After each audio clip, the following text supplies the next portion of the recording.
உங்கள் வீடு தேடி வரும் அரசு. உங்களுடன் ஸ்டாலின். அதிமுகவுக்கும் பாஜகவுக்கும் இடையே விரிசலை ஏற்படுத்துற மாதிரி இருக்கு அப்படிங்கறது அப்பனா என்ன பேச்சு நீங்க சொல்லணும். அதனால சொல்ல முடியாது. சொல்லுங்க. இன்னைக்கு பாருங்க, திமுக ஒரு நாளுமே கீழே தான் போக ஆரம்பிச்சிருக்கிறாங்க. அவங்களுடைய கூட்டணி கூட உடைய ஆரம்பிப்பதற்கான அறிகுறிகள் நமக்கு தென்பட ஆரம்பித்திருக்கிறது. காஞ்சிபுரத்துல காமாட்சி அம்மாவை தரிசிப்பதற்கு ஒரு பெரிய வாய்ப்பு. இதற்கு முன்பு கூட காஞ்சிபுரம் நம்முடைய யாத்திரை சமயத்தில் வேறு சமயத்தில் வருவதற்கு ஒரு வாய்ப்பு. நம்முடைய தொண்டர்களோடு அம்மாவை இன்று தரிசனம் செய்வது ஒரு பெரிய பாக்கியமாக நான் கருதுகின்றேன். காஞ்சிக்கு ஒரு தனி பெருமை நம்ம எல்லோருக்கும் தெரியும். காலத்தை கடந்து நிற்கக்கூடிய ஒரு நகரம். இந்த நகரத்திற்கு எப்பொழுது வந்தாலும் கூட ஒரு சந்தோஷம் தான். இன்னைக்கு வந்தது ஒரு சிறப்பாக நான் கருதுகின்றேன். வேறங்கண்ணா,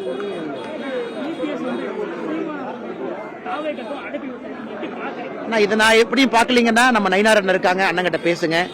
கூட்டணியை பற்றி, கட்சியை பற்றி என்னுடைய கருத்துக்கள், கட்சியினுடைய கருத்துக்கள் நான் தொடர்ந்து பேசிட்டேங்கன்னா, நிறைய நம்முடைய எதிர்கட்சி நண்பர்கள் 2-3 பேரை பார்த்தேன். நம்முடைய துணை ஜனாதிபதி ஜெய்தீப் தன்கர் அவர்கள் நேற்று இரவு ராஜினாமா செஞ்சிருக்கிறாங்க. அவங்களுடைய உடல்நிலை காரணமாக காட்டி ராஜினாமா செஞ்சிருக்கிறாங்க. நமக்கு தெரியும், மார்ச் மாதத்துல 8, 9, 10, 11 அந்த நாட்கள்ல எய்ம்ஸ் மருத்துவமனையில நம்முடைய துணை ஜனாதிபதி அவங்க அட்மிட் ஆயிருந்தாங்க. நாட்டிற்காக சிறப்பா சேவை பண்ணாங்க. அதற்கு முன்பு வெஸ்ட் பெங்காலுடைய ஆளுநராக இருந்தாங்க. நேற்று இரவு தன்னுடைய உடல் ஆரோக்கியம் முக்கியம் என்பதை மையப்படுத்தி தன்னுடைய பதவியிலிருந்து வெளியே வந்திருக்கிறாங்க. அவர் நன்றாக இருக்க வேண்டும், உடல்நிலை சரியாகி அவருடைய குடும்பத்தோடு சந்தோஷமாக இருக்க வேண்டும் என்று இந்த நேரத்தில் தெரிவித்துக் கொள்கின்றோம்.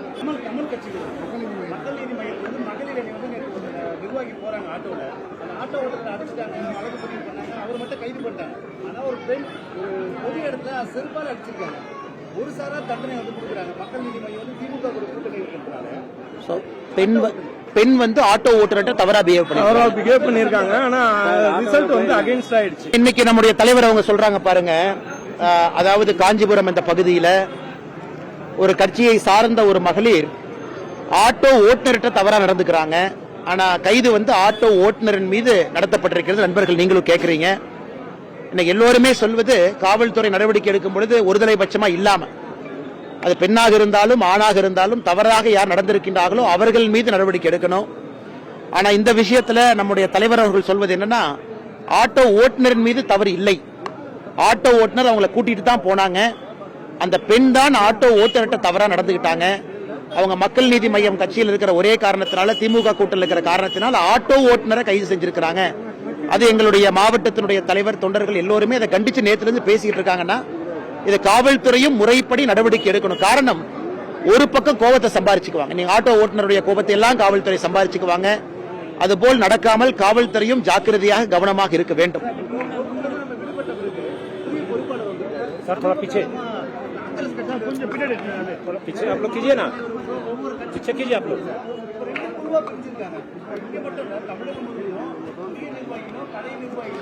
எப்பொழுதுமே பாரதிய ஜனதா கட்சியை பொறுத்தவரை ஒரு புதிய நிர்வாகிகள் வரும் பொழுது ஒரு புதிய டீம் வர்றாங்க. மாவட்ட அளவில், மண்டல அளவில், ஒன்றிய அளவில் எல்லாமே. இதற்கு முன்பு வேலை செய்தவர்கள் ஒன்றிய அளவில், மாவட்ட அளவில் அவர்கள் வழிவிட்டு புதிய நிர்வாகிகளுக்கு வழிவிட்டு இருக்கிறாங்க. நம்முடைய கட்சியை பொறுத்தவரை காலக்கெடுவு இருக்கு. 2 டேர்ம் பண்ணிட்டாங்க அப்படின்னா நம்ம மாத்திரம். இந்த முறை மண்டல் தலைவர்களுக்கு எல்லாம், ஒன்றிய தலைவர்களுக்கு 45 வயது அப்படிங்கிற ஒரு கெடு வச்சிருந்தோம். அதனால் எல்லா இடத்திலும் கூட நம்முடைய பழைய நிர்வாகிகளாக இருக்கட்டும், புதிய நிர்வாகிகளாக இருக்கட்டும், அவங்க தொண்டர்களாகத்தான். இது பிஜேபியினுடைய ஒரு தனிப்பெரும் சாதனை என்னன்னா, ஒரு தேசிய கட்சியாக நாட்டையும் கட்சியும் முன்னிலைப்படுத்தி தான் எங்க தொண்டர்கள் பணி செய்யறாங்க. ஆனால் நம்முடைய கட்சிக்குள்ள எந்த மாவட்டமாக, ஒன்றியமாக இருந்தாலும் கூட பழையவர்கள் புதியவர்கள் என்கின்ற பேச்சுக்கே இங்க இடம் கிடையாது. அதனால் யாராக இருந்தாலும் ஒன்றாக இணைந்துதான் பணி செய்வாங்க.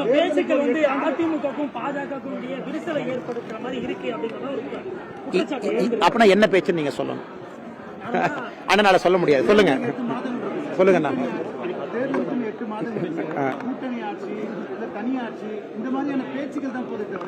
அண்ணா, தேர்தல் எல்லாம் சரியா தாங்கனே போயிட்டு இருக்கு. திராவிட முன்னேற்ற கழகம் அகற்றப்பட வேண்டும் என்பதுல எல்லோரும் தெல்ல தெளிவா இருக்கின்றோம். அதுல எந்த மாற்று கருத்தும் இல்லை.